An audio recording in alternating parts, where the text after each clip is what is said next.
100 miles an hour working plasterer. Now that is a hard job, and it went overnight. I was diagnosed with terminal cancer about 18 months ago, and I've only started coming to the hospice in the last 6 months. When I first heard what I'd got, I wasn't interested, I just wanted to fizzle out, if you like. All I wanted to do was go see if I'd got enough money to go over to Switzerland, honestly.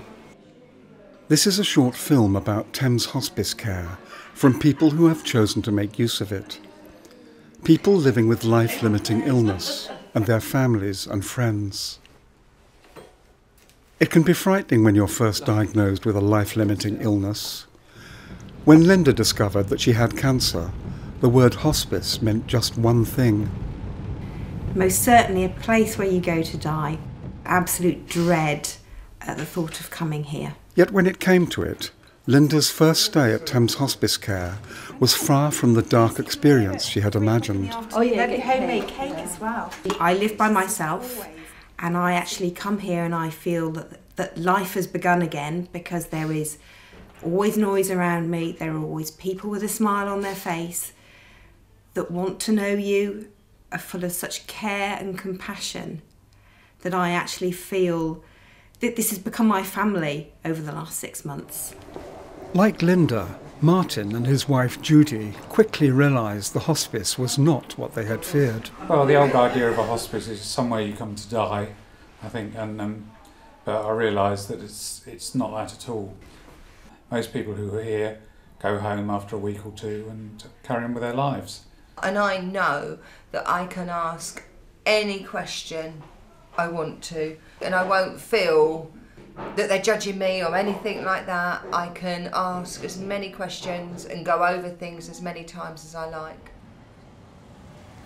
Thames Hospicecare is a very special local charity that works in East Berkshire, and it provides services to patients and families with life-limiting conditions.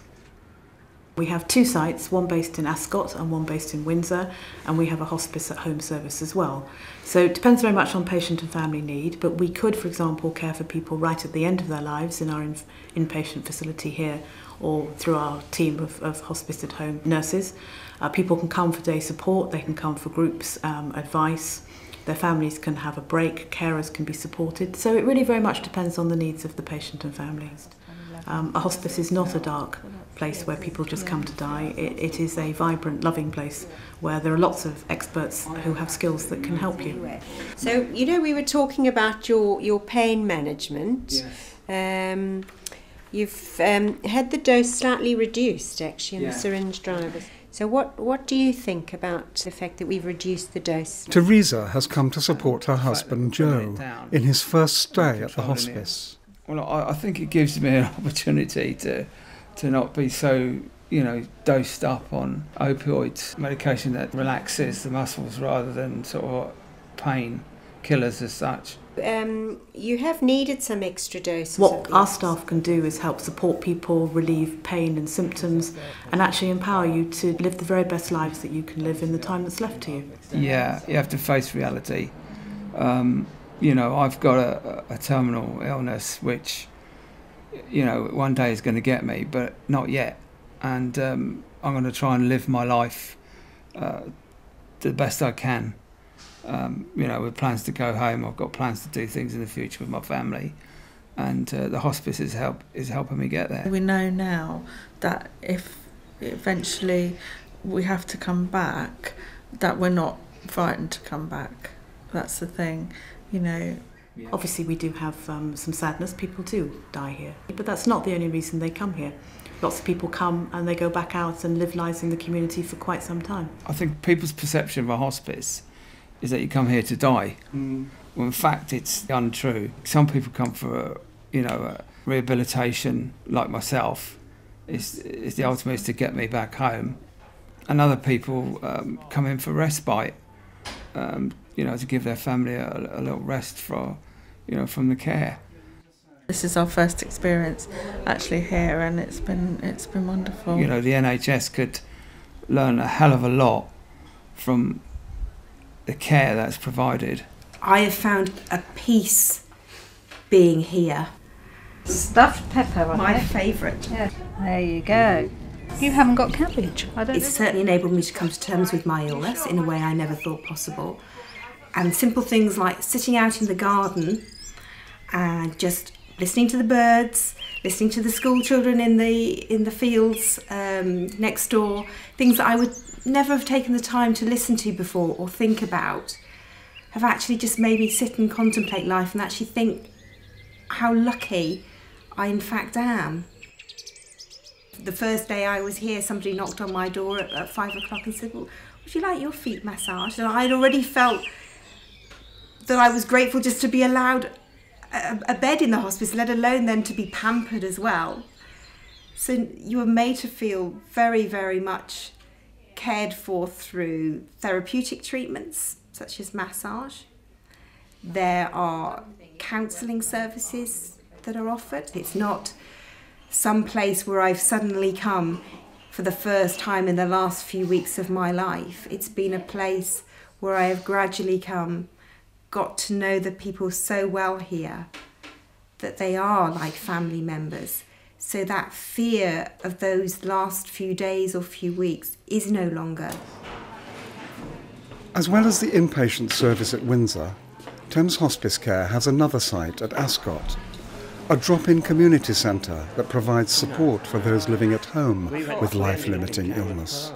We met Kevin Keegan. I love Kevin Keegan. Oh, do you? Yeah. I actually saw him. For Dave, Ascot offered just what he needed to get past the shock of diagnosis and start putting his life back together again. As soon as I came here, I knew. I'm talking to the girls, you know, that this is going to work for me. I had difficulty walking after the operation because I had 5 tumours. And it's so relaxing, you know, come 2 days a week and it just gives you that break from home. And I can walk. Sometimes Dave surprises himself with some of the activities he chooses. And slowly start to curl up once again. I never thought I'd get into yoga.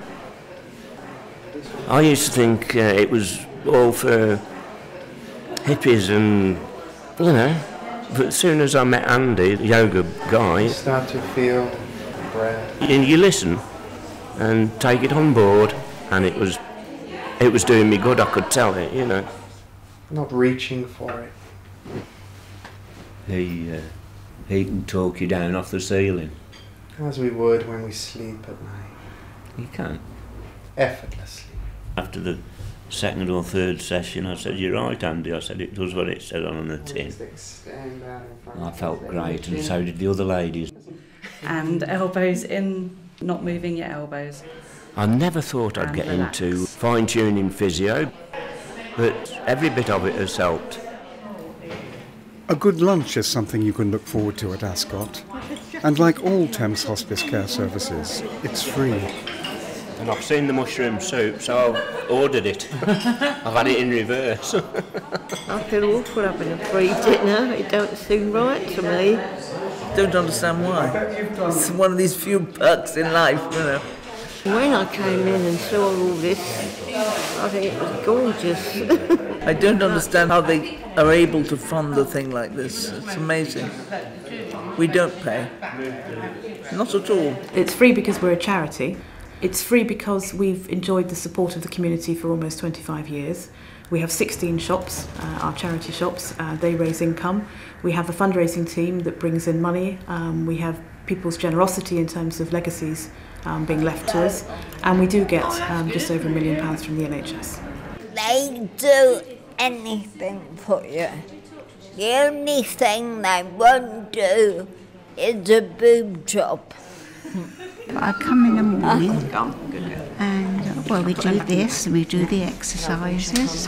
Any time in September. I've already seen the doctor, and he sort of put my mind at rest. It's not a place to go and die. You know, go and enjoy it, which I have done. I just love coming. 2 or 3 hours, good company, partly. Attending the day centre at Ascot is about how to live well with life's limitations. Control your shortness of breath. Breathlessness, for example, can be a real problem associated with serious illness. I don't get up till about 8:30. I come downstairs and get my breakfast. That takes the breath away for a bit as well. Today, it's the third of 6 sessions on best ways to cope. But sometimes you said that you do get short of breath sleeping occasionally, Beryl. I do, yeah. That's the worst time is in bed. Keeping your wrist still. A little bit of exercise is better than doing nothing at all. Digestion and diet may also be one of the more challenging aspects of a life-limiting illness. They say that the palm of your hand is the size of the nuts that you should eat per day. So obviously no salted ones. At Ascot, Thames Hospicecare encourage you to learn more about eating well. Many people living with a life-limiting illness are either unable or do not wish to make the journey into a hospice. Audrey has Parkinson's disease and has chosen to be looked after at home by her husband Derek. Audrey has asked me not to take her into hospital ever, and that goes to the hospice as well. Audrey wants to stay here. So have you been since I was last here, Audrey? I haven't been for about 3 weeks, so... Not too bad, really. Too bad. Today, instead of Audrey coming to Thames Hospicecare, Thames Hospicecare is coming to her. So although I get... It's a 24-hour day. I'm never off duty. Caring for your partner when you're 86 can be a big challenge. Thames Hospicecare offers crucial support for people in Derek's position. My big problem has been to get things done that we need to do, such as shopping, go to the post office, for me to go to the doctors or anything. Oh, do you want me to take your dressing gown off? Yeah. So it's a big relief for me when I can go out, knowing that Audrey's well looked after. And that's been a really big help to me, to get 4 hours off. For Audrey, it's the familiarity of home that matters. And when the time comes, she would like to die here. At Thames Hospicecare, we have the skills and experience to grant Audrey's wish. My big worry is when there's something, wrong with Audrey. When do you call for a doctor and that kind of thing? And people such as Mandy have nursing experience and they will show me how to look after Audrey in some cases. As I say, I think they do spoil Audrey a bit. You know, they cut all the crust off the sandwiches and things like that, which she doesn't get with me, you know.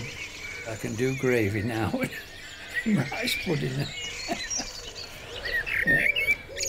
I have never been here one day where I felt like a patient. It's just felt like this is something I do on a day-to-day basis that I get a huge amount of enjoyment out of. Beryl is 86. She knows that the end is quite close. Death was something she dreaded. But the care she's receiving at Thames Hospicecare has fundamentally changed her feelings. I thought dying was an awful thing. But I'm coming in here, it's just home from home. I thought it was just for somebody to die off. I thought that was the end.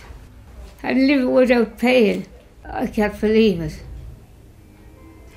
It's helped me face my fears of dying. I tell you now, everything is good here. Read what's on the can and you get in it. Yeah. I now know that I will be around people that I know, that will take care of me, make sure I'm in no pain, and will love me to the very end.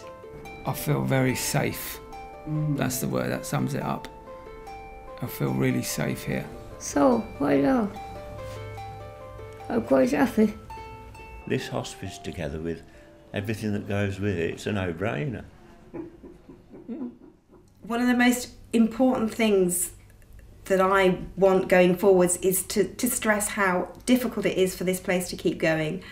And certainly for me personally, what I'm spending a lot of my time doing now is finding any ways possible to help raise money, because it takes an awful lot to provide the facilities that this place provides.